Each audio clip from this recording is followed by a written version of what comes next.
Well, hello, and thank you all for coming. Today we have Nick Patras. Did I pronounce that right? Beautifully. Okay. Talking to us today about safe spaces, and he works with the counseling center, and I know he was a PhD student here also in the counseling program. Continuing. So I'm going to let him do a little bio and what he does, and I know he's really great at safe spaces. I've gone through it. So I'll let you have the floor. Thank you. Well, I'm not sure what's going on with Lindsay, but if I'm the only person on the speaking circuit, y'all have really reached the bottom of the barrel. So we got to get you some more speakers for this organization.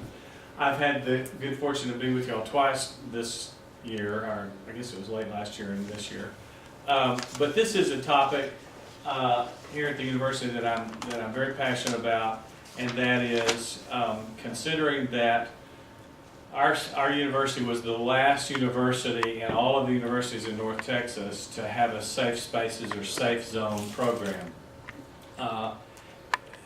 Considering that happened sort of in late 2011, and then where we are today is pretty amazing. We have over 100 trained allies, and the allies can be recognized on the campus by that unique logo right there, which was designed by a student who's also a graphics art major, as you can probably tell. And so we have gone from being a university that did not have a particular any kind of organized program for creating safe spaces for LGBTQ students, faculty, and staff to go when they needed more information or assistance or help. And so what I'm going to try to do is not obviously do the training because it's a 4-hour training, but talk about how it works, what the goals are. Some of you have been through the training. I would hope that you all will feel comfortable in joining in on the conversation. And then I'll try to answer any questions that you might have. I think probably the number one thing is to get to as recently as last year, we kept encountering a problem after A&M allies came up and did the training for us to get us started. Their program is an 8-hour training program at A&M.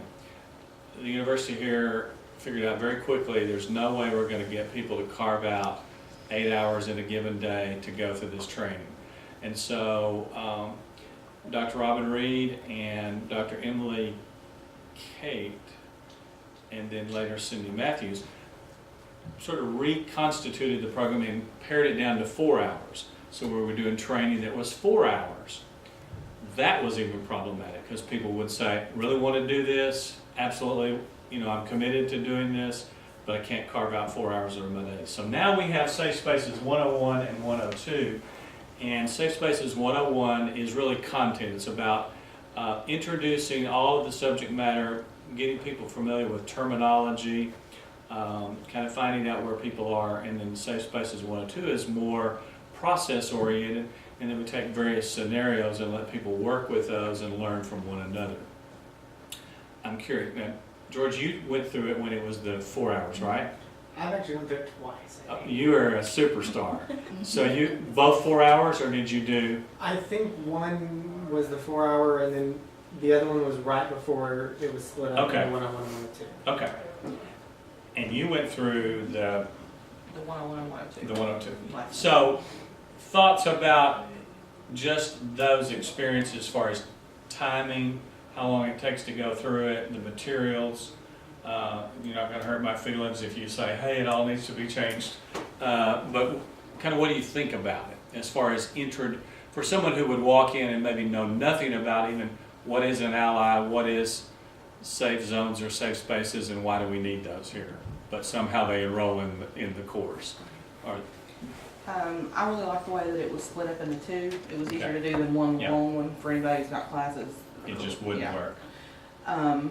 And I like the way that one was kind of an introduction. You went through all the terminology, because that's one of the things that a lot of people don't understand is how do you define or label or I hate to say label, but just like when you're describing it or talking about it, what terminology do you use? And And then I really liked the Ally Walk, the thing that they did that you were talking about Privilege earlier. walk, yeah. Yeah, privilege. Very powerful. And I like the fact that we did it in the conference room in the, like, is it MSC now? And you could actually walk and see with the distance between you, Yes. as opposed to what you were talking about sitting Yeah. up and standing. Sitting down and standing up, I think that the one where you can see the distance worked better. Yeah. I would recommend having it in that room or something like that. But that was really, really eye-opening for everybody that was there. I think kind of, because again, I did the 4 hour or the however long it was. I mean, I think having it split up also helps in the sense of if someone who has no information, no knowledge base whatsoever going into it can process the information as a general term and then be able to implement it in the second half. And there's some time there that they can process and get adjusted to the information that's been thrown at them, almost an information overload, if you will. Yeah, and I think that the splitting it up into 2-hour chunks is definitely proving to be easier for people to put on their schedules, considering that we also have the support of Dean Kaufus, who is providing sort of a light meal, and so people can literally take their lunch break and another hour and get a chunk of the training done and have a meal. So it really is working nicely that way. Here is actually, through a whole process and a whole group of people, this is the mission statement of the Texas A&M Safe Spaces Ally Project. And I'll just give you a moment to sort of look at that, and then we can kind of talk about it.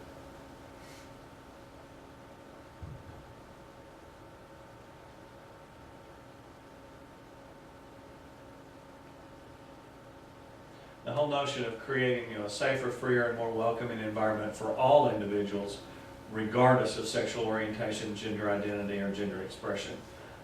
So this is just not about sexual orientation, but it is about how one expresses their gender and how they identify as far as gender, and making sure that every environment is welcoming and safe for all of our students. A little bit of history about the initiative on our campus. Dr. Mary Hendricks, who has been a huge supporter from day one, was for a long time the highest ranking administrator in the system here in Commerce, who would verbally talk about this, was very supportive of this, provided money when we needed to get things or supplies or have events. Obviously, those of you who were around for our very first ever Ally Week last fall, we had a video message from Dr. Jones, we had the provost there, we had Dr. Mary Hendricks there, we had Dean Kaufus there. So pretty much all of our major administrators were in attendance for that first ever Ally Week celebration. Thoughts about the mission statement? I mean, is it a, well, sure, this makes sense, or surprise?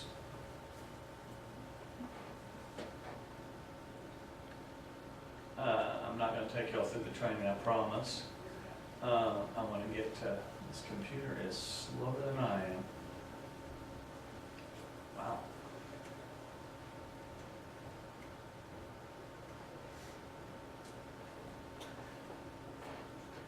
This group of folks, which involved Chief Donna Spinata, I'm trying to think who all, a couple of folks from the Counseling Center, Dr. Robin Reed. There were a number of people that sort of created a sort of a committee to bring this here. But the idea is to have a campus culture that is accepting of all people regardless of orientation or gender identity, inclusive environments for all members and prospective members of A&M Commerce community. You know, there are students today who will go on a website for a university and figure out pretty quickly, am I going to be welcome here or not? And unfortunately, because of the way our web is managed, when you hit our homepage, there's still no real indication on the homepage how welcoming this university is. You do have to kind of go a few pages into it. Now, if You look under faculty or staff or prospective students, the Ally Project is there, and then you get to the web page for the Ally Project. But as it stands right now, when you see our home page, as opposed to UNT, some of the other universities, it's readily, there's something readily available on the home page that it's a welcoming and friendly university. So what do you think those four things have in common? Or do they have anything in common?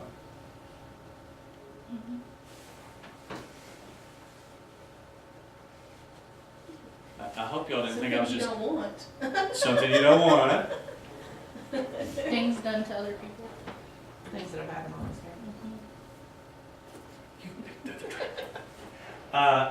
Things that have happened on this campus that were directed at gay or lesbian, I think in these cases, gay or lesbian students. Someone who had filed a complaint, this is many years ago, they felt they were being stalked, and they were being stalked because of their sexual orientation. The file mysteriously disappeared in UPD. Yes, sir. Is it student on student, or is it actually the residents in Commerce? Student on student, yeah. Broken beer bottle, there was a fight. It involved sexual orientation. Chipped tooth, someone was punched in the mouth. Bag of dog poop was found outside the door in a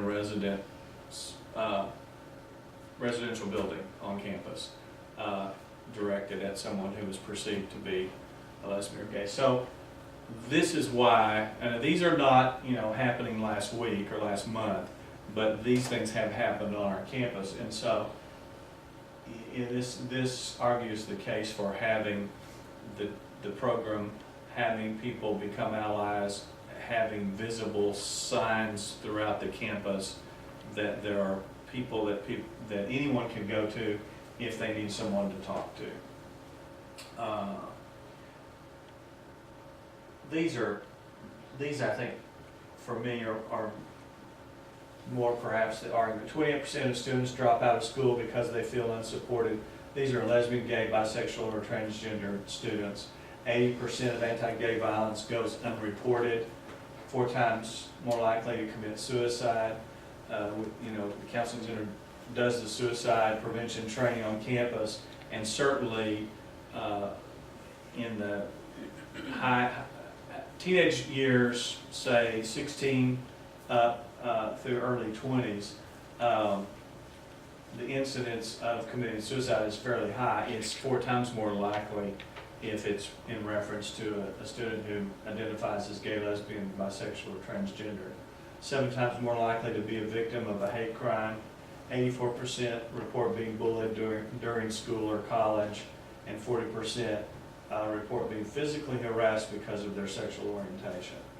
And so again, obviously the terminology safe zone, safe space is meant to be there so that a student can find a spot to go to talk with someone. LGBTQ students, 26 times a day hear an anti-gay slur. Anti-gay, that's not just anti-gay.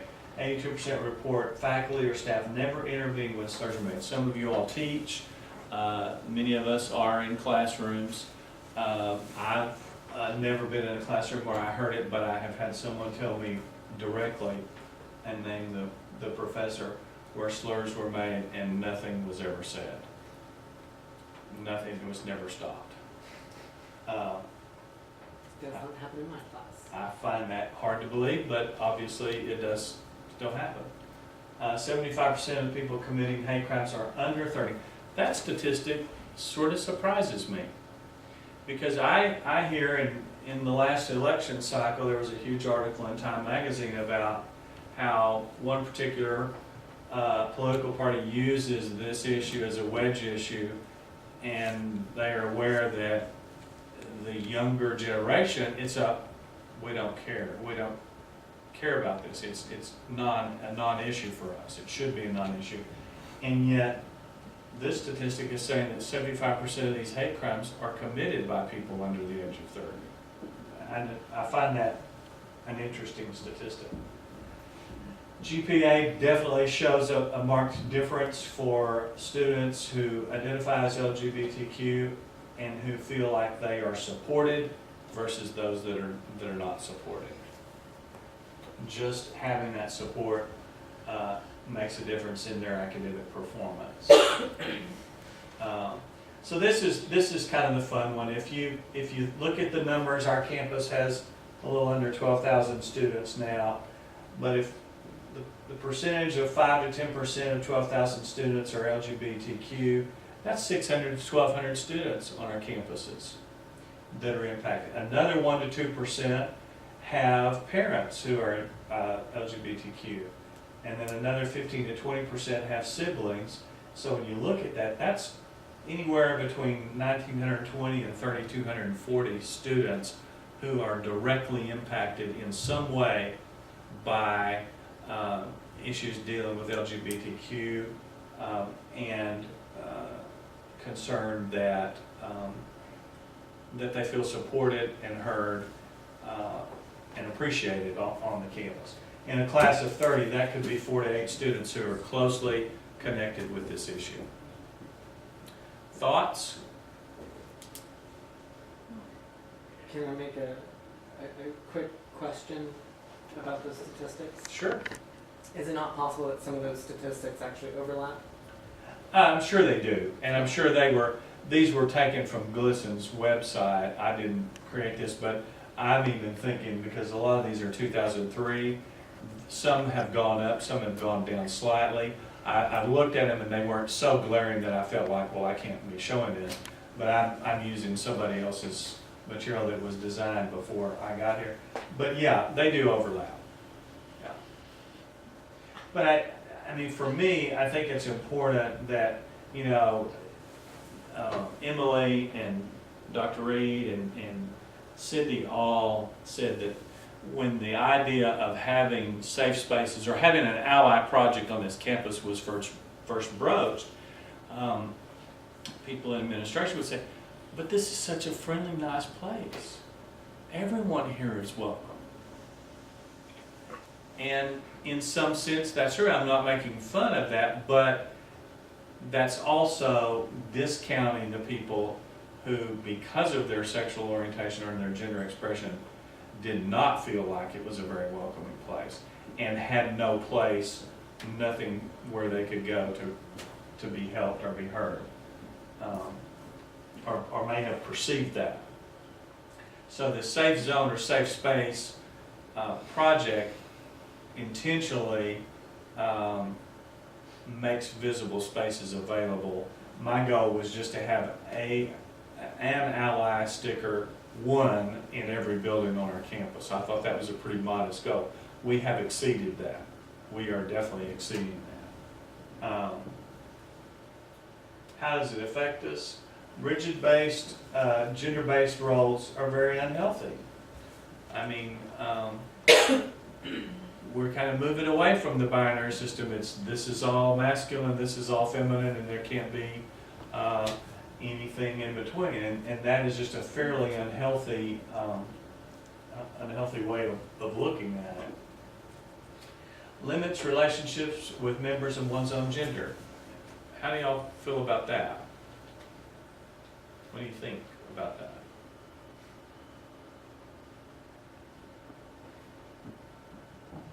Y'all are a tough crowd on Wednesday afternoons. Well, I mean, from personal experience, I mean, there's times where I don't feel as comfortable. Well, I guess I could start with this disclosure. I am gay. I've been accepting of my sexual orientation since roughly 8-9 years ago, and so even in the professional workplace, I mean, there's instances where I feel more comfortable talking with one group of people, and I'll kind of censor myself in front of someone who I don't know as well, because I don't know how they'll take it. Do you have a problem with male students being kind of a pain in the butt in your classes because of your sexuality? In my classroom, it is very professional. I do know when to joke around, and I do kind of keep my own personal stuff out of the class. I know it's kind of hard to see, though. there have been instances where students have made comments to other students, or someone one semester when I worked in the math department actually wrote on the sign that I had for my office hours, posted out in the hallway, someone wrote in huge letters, "fag." And so there are going to be times when people, will make comments. Students in the past, when I talked about sex and gender, hermaphrodite came up, student snickered. I told her, what's funny? Student proceeded to say that it was the term. I told her, well, get over it. And if you don't want to, there's the door, because I'm not going to tolerate that in my class.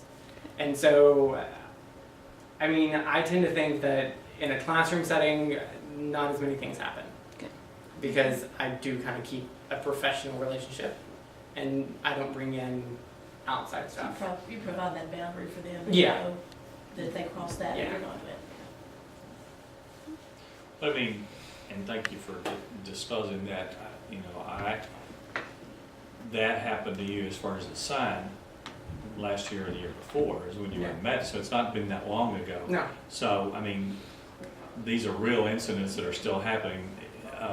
And so, that is why I think so much of this is ignorance. People simply don't know, and when they don't know, they resort to old patterns of behavior.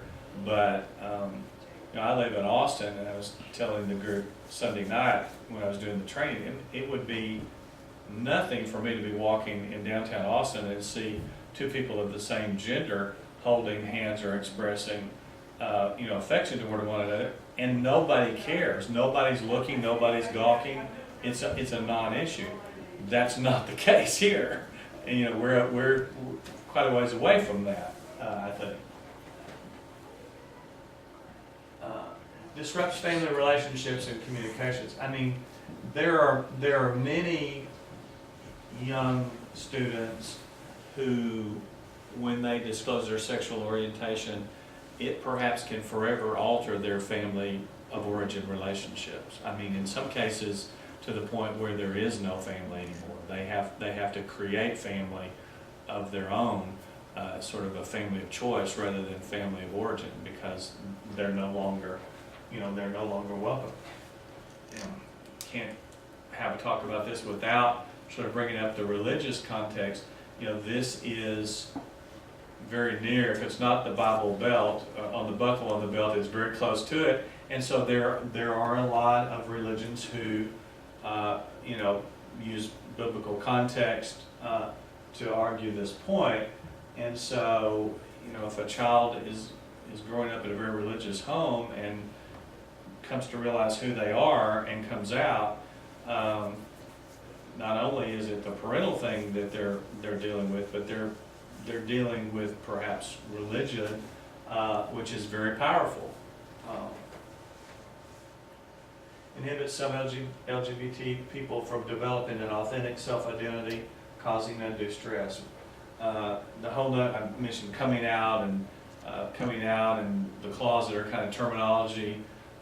People who may hide their sexual identity for reasons of fear, lack of acceptance, lack of support, they can't be who they truly are. They can't be an authentic whole person if they're not allowed to be exactly who they are and know that they're appreciated and held in high esteem for exactly who they are. Pressure to be heterosexually active to prove that they're normal. My doctoral dissertation is on an older group of gay men who fathered children, and so kind of what has been their life trajectory having fathered children. Some remained in their children's lives, some did not, and so I'm doing a qualitative study to kind of capture some of those stories. But young kids today even hear things like, well, when you grow up and get married, or when you grow up and have kids. So even someone may be doing that in a very innocent way, but it does impact and put some pressure on younger kids. And I'm not referring to college students as younger kids, I don't do that, but to be heterosexual. That heterosexual is the norm. and in many cases based on what they hear. It really affects us all, stigmatizes and targets people who are perceived to be LGBTQ, denies the benefits and gifts that LGBTQ folks have to offer, and diverts the energy away from more constructive endeavors. So I guess, what do you all have questions of? Lindsay and I didn't really talk about what it is you all want to learn about the training or the actual project that we have on campus. So I'd really kind of like to answer questions that you may have. Yes? These two are at GAT, so they have offices, I'm assuming. Can you go through this and Good be an question. ally if you don't have an actual place for people to go? I mean, how does that work? The answer is Yeah. most definitely I'll yes. see it. Okay. Most okay. definitely yes. But that's a great question in And I think that, that's something that's not real clear. yeah. That was- Last year, because this evolved the way it did, it was initially, this is how sort of carefully this was approached.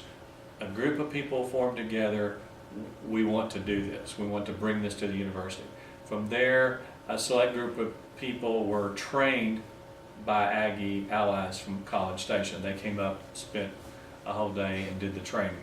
And then that kind of initial steering committee, again, got a group of people together, had them go through the training actually put on by our folks here.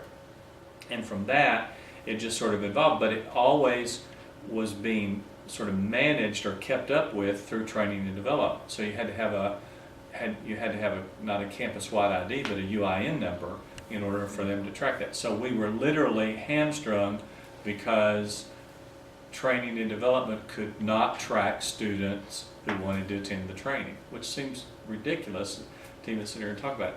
So we have sort of pulled it away from training and development, and I literally have a spreadsheet, and I am the tracker now, but we also have it set up on the website where students and or faculty and staff can go and register and attend the training. It's available for anyone who wants to go through the training. Yes? I have a quick question, and this may have changed since I attended it, but does the training, I guess, expire? Because when it was in training and development, it did. Yeah. And so you have to repeat it every, how many years? The idea was to have sort of refresher, simply because things change, terminology changes.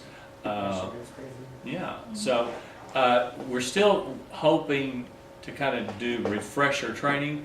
A good example of what the whole project is doing, like this next Ally celebration, Ally Week in the fall, we're bringing in a transgender artist who went from male to female, and she's both a performer and an educator. And so we're bringing in this person, which that programming will count as sort of retraining. So Okay. we're trying to do things like that rather than just go through.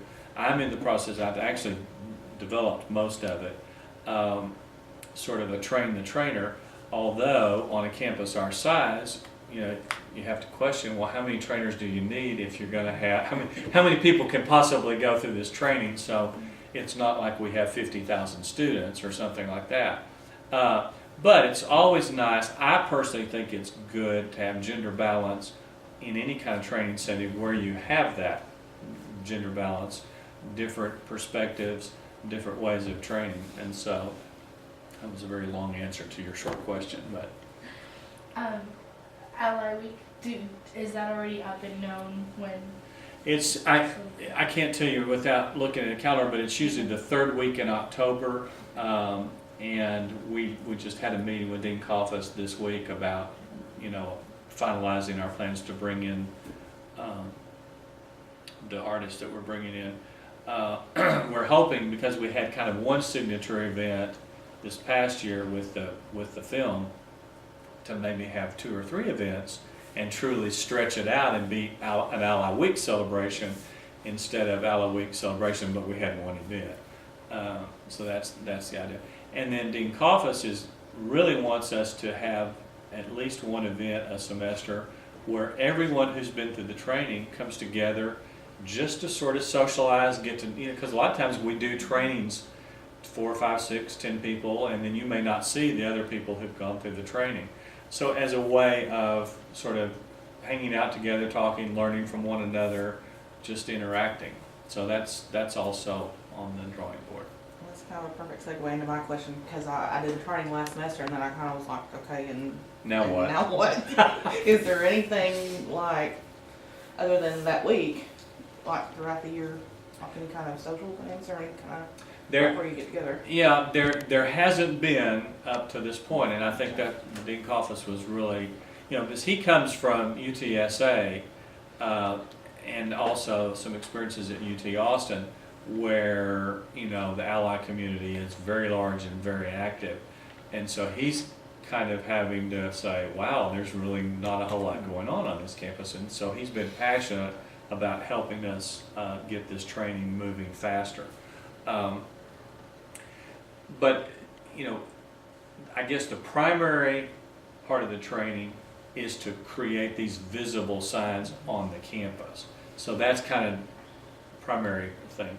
Secondary is definitely having ways where we can all interact and do things. And so So I think that would be part of the support system. Yeah. But because we started with nothing, as far as there were no visible signs on the campus, it was almost you had to know someone who knew someone who could say, hey, go talk to so-and-so if you've got a concern about this particular issue.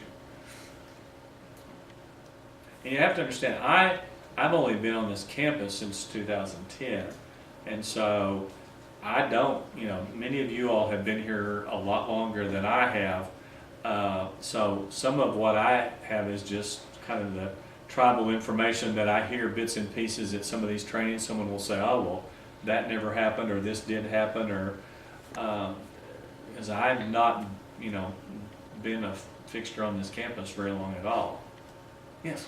Okay, so I was thinking, we're in the psychology or counseling department, and the people who are drawn to these fields of study tend to be more open-minded and more accepting. And so I would assume, I could be wrong, but I would assume that we have kind of a higher percentage of faculty and staff who are trained than maybe other departments. So people who are in other departments who don't have as many options to go to, is there any kind of database, any kind of list online or anything that they can go to where they can see who else on campus is an ally? Yeah, great questions. Thank you.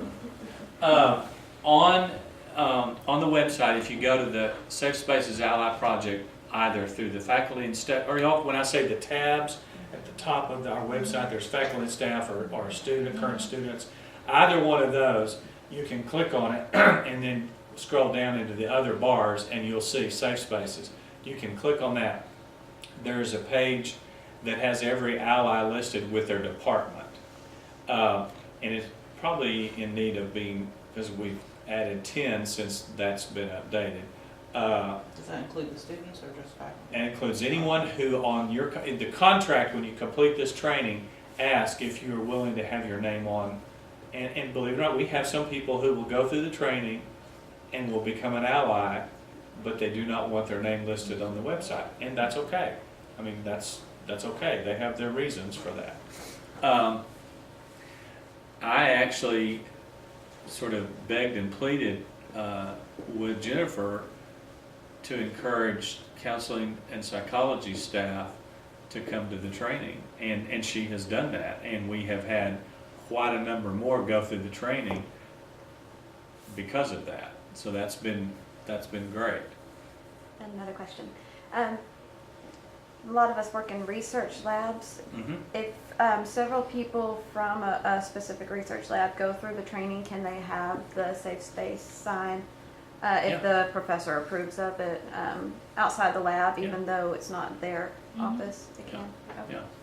Yeah, especially if you get where a large percentage, like the counseling center, everyone in there except one person, and it's really literally because of timing, has been through the training. But we have the sticker both on our individual offices, but we also have it on the front door so that people, if they even walk by the counseling center, are going to see that it's a welcoming and safe place. I have to give Scott a shout out back there because the folks in the library have, I think by far, you all probably have more people trained. I haven't done an actual count, but the library has been hugely supportive of coming out and being trained. Just yesterday we did a training and there were at least one person from the library. So huge support over in the library. Well, if you look at public libraries, they're kind of traditionally been a place where people come and feel like it's, I guess because it's supposed to be kind of quiet and somebody's there waiting to answer your question. Yeah. That it's a place where people come and feel safe. Yeah. I think that's why public libraries, you have a lot of homeless people that Yeah. that come and hang out there. I did want to recognize you because you have turned out the numbers. I mean, there's usually not a training that's going on that you all don't have 2, sometimes 3 people there. Our department here has really turned out. We have more and more stickers showing up on the doors through this building. But we still have a lot of work to do as far as getting people trained. I don't know how we're doing on time. But you can go to that tab. Let me just kind of get out of this, and I'll show you how to. I think, George, I think we went through the very first the safe spaces through RLO, right? So this is like faculty and staff here, and you'll notice that Safe Spaces Ally Project is down here. And so you get a little bit about it. Nick has work to do on this, but there's the schedule for like this spring, and then you can sign up based upon looking at the little tabs here, and it'll give you all the obvious trainings. And you either put in indicate whether you're faculty, staff, or student, and then you can sign up for training. Those come directly to me. And so I'm kind of tracking who's coming and when. But look for more ways for the Ally community on this campus to interact together, have little events instead of just the one big event that happens in October. Yes? For back to the refresher course, if you want to take a refresher course, do you recommend doing the 101 or 102 or both, or? If you want to sort of focus more on terminology, there are always new gender terms that are coming up, pronouns. 101 would be the place to do that. If you're wanting to really get in there and interact with sort of scenarios, 102 would be the better for that. But that, just you all discussing this kind of brings up a point. Maybe one of the things that Rob and I need to do is kind of create something that is not either 101 or 102, but something more. The stuff that I have for the trainer is more advanced stuff, more research based. Maybe that would be a better sort of refresher course.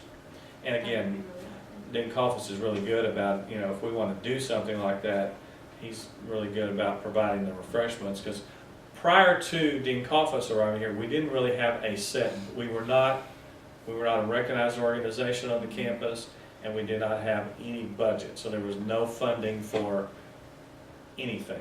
So, a lot of times Dr. Hendricks would come up with somebody, but there was no set budget. Now we actually have monies budgeted both for just Ally training and Ally Week. And I mean, when I was told what our budget was for Ally Week, I was like, oh my goodness, we've really arrived. We're real. I mean, that's a budget amount right there. Yes. Um, Tell me your name. Jessica, maybe. Jessica. For teachers, they can offer extra credit for, they offer extra credit for research participation, things like that.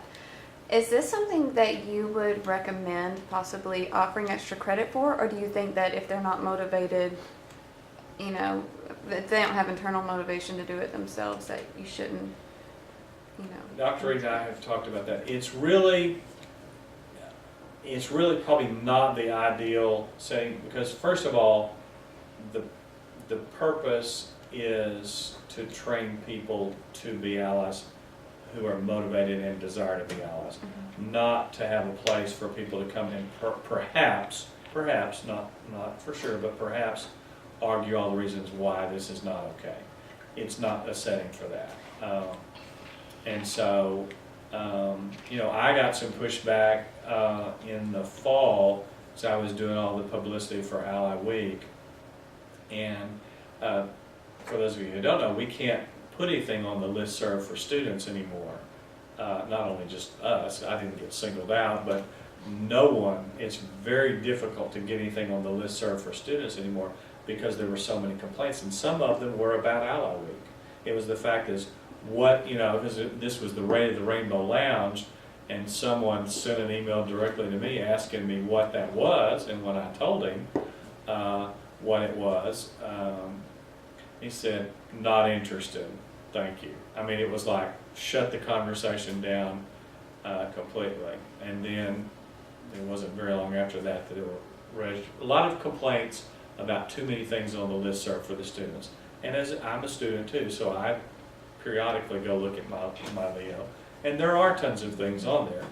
So it's very difficult to sort of get this communicated to the students because we don't have a way to really approach them. Yes? Do you approach, and I ask this because I work in residence halls, do you approach resident halls with flyers and things like that we can put up? Because during Ally Week, I guess it was last fall, I don't know if it was just us that we didn't get anything or flyers or anything that we can put up, and that way students, when they go through their rooms and stuff or the hallways, they know, because we get flyers for other events on campus, so. We had very nice flyers printed up that were all over the campus, and so hopefully for that particular week, we do not have flyers that maybe could go up on the bulletin boards sort of talking about here's a training opportunity and it's ongoing and it's open to students, faculty, and staff. So that's a great idea. Is this something that we could train as an organization, like executive committee members, and then maybe put it on the board or something like that, the bulletin board? We would have to go through it during our exec meeting and then get approval from everybody, and then, And when like a group of people, good example, Dr. Hendricks wants us to do a specific training and bring it to the one-stop center, because those jobs that are over there, it's kind of hard for them to get away, and so we're going to take the training to them, and then they're going to kind of carve out a lunch break, plus a little extended time, and do a 2-hour block of training in their environment. We would do the same thing for any group, that like if you could get 8 to 10 people to commit to something, that's justifiable for us to come and do the training. So if you want to, we can probably do that within our department. if you want to do And that. all For the sure. labs. I'm almost positive you can do The hard part is, and you brought it up, is when you cannot do the privilege walk in a large open space, it's not as powerful. So, like if we did a training here, there would really be no place to do that privilege walk if you had 8 to 10 people. that. Can you You explain can do what like that a is? reward system now. What's that? Basically, for each privilege that they have. Oh, yeah. They get get some a token. Yeah. tangible item, Yeah. and then you can see how many each person Right. has, and really. It is amazing though when you see people in that walk It's the distance, it's not just what privileges they have and don't have, it's the distance between them and others, so it is so powerful. But we've got to have ways of doing it because meeting space is difficult to find, large meeting space on this campus right now. So Innovation there is where are we have things ours that and are others that said, work Yeah. well. and if you have experienced that or you are part of that group, you either take, Or you know, even a an step outside forward, two area, steps if forward, it's- sometimes even if three. another temperature. Yeah. If you are not, Yeah, you it'd be take perfect. 1 or 2 steps back or even 3 steps back. So it puts distance between someone who has something and someone who has experienced something and someone who hasn't. the more powerful aspect, I think, of the privilege walk itself, again, you know, putting distance between, you know, you and another person, is if you're in a group where you know the people. Because the first time I did the privilege walk, I actually cried. Because it floored me to see the distance between me and someone I work very close to and that I know so well. And to realize that, I mean, in all experiences, yes, we're all different, we all experience things differently, but to have it in that perspective of, you know, they have something that I don't, or they have a possibility of something that I might not. That to me was the more intense part. Not just seeing the distance, but knowing that it's a person I know. It kind of hits it more down.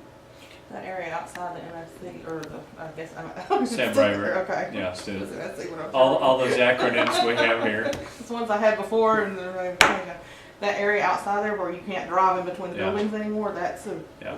you know, we know weather and temperature would permit that would be, and it would also get other people's attention on what's going on and wherever it is. Well, Sunday night when I did the training, I had planned to go because we were in Prairie Crossing, so I thought, okay, we got the parking garage, that's covered, we can do that. But then it got very, very cold, and so I was like, nobody wanted to go to the parking garage and do the privilege walk. So I guess one theoretical or actually applicable question is, I mean, what impact has this had on the campus as a whole? Not just in the faculty and staff, but what impact has it, or what impact do the students see? Or is there one? Yeah. Well, I think, you know, one of those statistics are that 90% of LGBTQ students will feel safer but never have to actually access the service. But just the visible awareness that there are safe zones, safe spaces, makes them sort of be able to flourish, where 10% might actually access, I need more information, I need help, do you know, is there a counselor that I can go talk to, you know, whatever the case might be. So we may never really truly know, put a hard number to the impact of what it has done. But I think, I mean, I'm aware of it in a professional sense because of what I hear. But I don't know that we'll ever be able to put a really hard number on it and say, because this program was instituted, because we have, you know, 100 allies now, and hopefully in another year we'll have about 200 allies with visible stickers throughout the campus. But it's just a student walking by who may not have even come out yet, but sees that sign and knows, okay, I could go there and talk to that person if I needed to. So then that brings up the next question. I mean, how do the students know that that's what that sign means? Many people, and I'm about to make one of those things that we shouldn't do as PhD people, make an assumption here. You know, the rainbow sign is a fairly well-known symbol of LGBTQ, the whole quilt bag family. Could a student walk by and not have a clue what that means? Absolutely. But you hear the word ally, and even historically thinking about, you know, in the civil rights movement, it took white Americans to walk on those lines to help make that movement continue forward. You know, the allies, the allies, there's traditionally the ally system has always been at the forefront of making things change in our culture. And so hopefully both the rainbow and the word ally will call attention to what that symbolizes. Well, one of the things, as a student who is straight, Yeah. having created the role of an ally, because it's like you support them, but you don't know what role that fits into. Right. And to include that in the LGBTQIA thing and also Yeah. make it something like this is, I think, a huge thing. Yeah. Because it provides a way to do that. I think, did you have a question? Oh, she can go first. I was going to say, when you're talking about the impact it's had on the students here, I think another one of those impacts that you can't really measure is, undergrads, a lot of them look up to the faculty and the staff here, and that can make a subtle or not so subtle, but an impression in their mind. Well, if they're supportive of it, then maybe I should be too, and it can very subtly change someone's mindset about how accepted they are. So As well as what's not acceptable. yes, that too. Yeah. Also, is this something that instructors and professors can put in their syllabi? Another great question. Many of the faculty that have done the training even have included a separate little couple of sentences in their syllabi clearly stating that their classroom is a safe zone, safe space.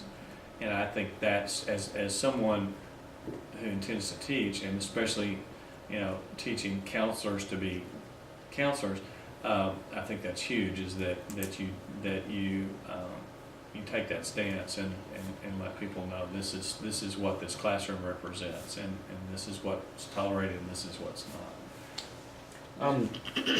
I might be thinking too far ahead, but I know that students can turn to the university and, see that it's a safe space. Mm-hmm. But when they go out into the community, I don't think it's so safe. I mean, I've seen Exactly. incidents, I've Yes. intervened a few Yes. times with like racial matters, like Yeah. particularly at Walmart. Yeah. I mean, do you expect to expand into the city, or? That was the original intent all along. And I'll tell you a funny story about the contract. And there's about, I don't know, a dozen, maybe 14 statements that we ask people to thoughtfully read and then initial that as an ally, I will do this, I will, But then down at the bottom where you kind of put all your identifying information, it's got your name and printed and email and phone number and, are you a faculty, staff, student, are you, a graduate student or an undergraduate, all of these things. And then there's a little line that says community member. And people have come up to me and asked me, well, I'm not ready to come out yet, so I don't want to check I'm a community member. And they think a community member being a part of the family rather than a community member. And we really wanted it to be in the community, in the Commerce, Northeast Texas Like, I community. mean, what about like reaching out to the high schools or the middle schools and things like I think that's, You're going to get a lot I of personally pushback. think, that? figured. I can see a lot of pushback with that. I think we take it one step at a time. There's certainly, that's a lofty goal to aspire to do. I just think we have to find that starting place. Much like, I know one faculty person who's been here many years who did a lot of this work long before it was safe to do this work, who received death threats. So I mean, we've got to remember how far we've come, and then continue to continue to move forward. Well, and it could be presented in a way that, we want to come to your campus and do this speaking. It could be like, if you're having a problem with this and you're Yeah. looking for a resource to come to your campus, this is available through the university community. Yeah, And then it's them Yeah. approaching you as opposed to. exactly. But there's a lot of information out there now about anti-bullying, so that's out there in the public discourse, and this could be a way, sort of a way to get in the door with. Here's a way that maybe we can help you, or come And a lot of them do to weeks these of that, events. Like an anti-bullying week, that might be Yeah. a part of it, Yeah. along with everything else, so it's not Yeah. so big. I think, people in the community and maybe on campus too, might need to have it defined what acceptance means, what accepting means. Exactly. I think, how far beyond tolerance is that? Because I think the person you mentioned that said, or whoever it was said, why do we need this?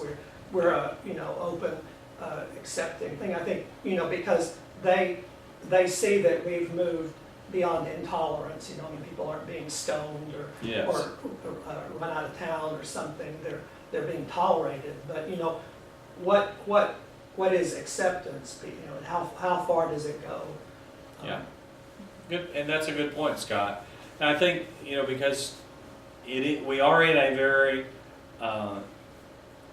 religious part of the state, and many of those religions are of the more conservative, condemning nature. And so you cannot, I personally am not signing on to challenge people about what they want to believe religiously. I have my own belief system.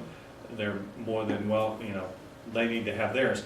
What I do think we want to hopefully stand for is that, and you want to grab a word that you use there, when you use the word tolerate, in my mind, that has still a negative connotation. Well, I'm not going to stone you, but I'm going to tolerate you.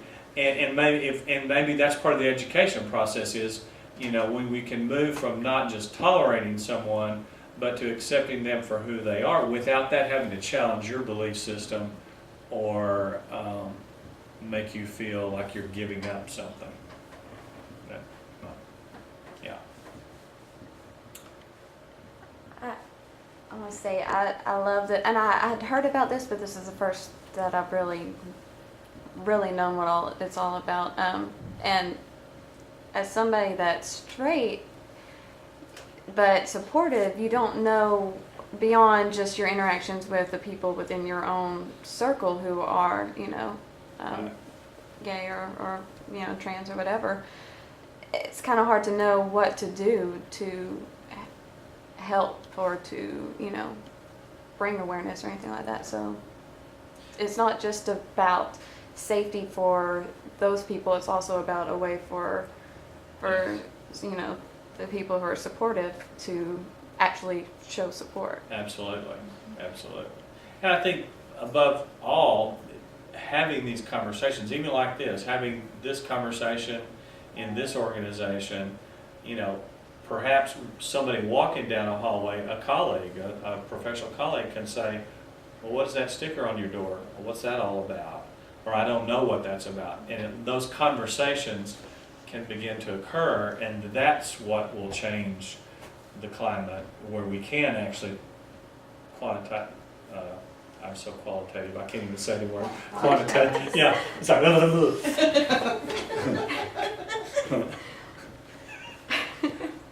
I guess I've outed myself as far as where I am research-wise. You have nightmares about statistics too. Hey, I passed my comprehensive exams. Done. Well, thank you all. I am available in the Counseling Center to, if you all want to try to do a training for the organization, if you work in other departments other than counseling and psychology, I guess you probably don't if you're in this organization. But, I have these little imaginary conversations in my own head. That's not on tape, I hope. Only going to be posted on the internet. Okay, great. YouTube. There goes my career. We are willing to bring this training to departments. What we don't really want to do, and we're not resource-wise able to do, is sort of do the training for 1 or 2 people. It kind of needs to be, 8 or 10 or 12. 20 is an ideal, especially when you're doing the scenario work. That's a really good number. We can put it on the agenda for the next meeting, and also not just for members, but also open it up to other people within the department who would be interested in doing it with us. So. And especially if you are a student, helping to get the word out that students can now enroll and they can go to the website, because before they would try to go through training and development, and they were told, no, sorry, you're a student, we can't. And so that really did become problematic. So we had to get it out of training and development as quickly as we could. Do you ever have people that want to do it, but they might be afraid of the repercussions of becoming a member? You know, like, I mean, Yeah. if it's stated that you are an ally, I mean, are people afraid of threats afterwards, or? We've had a couple of times in, how do I want to say this? Some students were being trained, I'll say it that way. And I think because of sort of the way that the dialogue was going, they felt again that their religious beliefs were being attacked because maybe they were more conservative. Their belief system was a little more conservative and not very tolerant. And while I don't think there's anything in this material that ever implies there's anything wrong with other people's, certainly their religious belief system, and so we've had a couple of people just say, hey, I don't think this is for me right now. And that was okay. Most everybody that goes through it and gets to the actual contract and reads it, I've not had anyone feel that they couldn't do it. I've had some people say, you know, I really don't want my name on the website though, for whatever reason, and that was okay. They may have thought that that would have their contact information with it, and they Yeah. would just get bombarded with emails and stuff like Yeah. that. We're at Okay. 4:03. Yep. So, Thank you all. thank you so much for all the Thank you, Matt. information. Thank you. Thank you.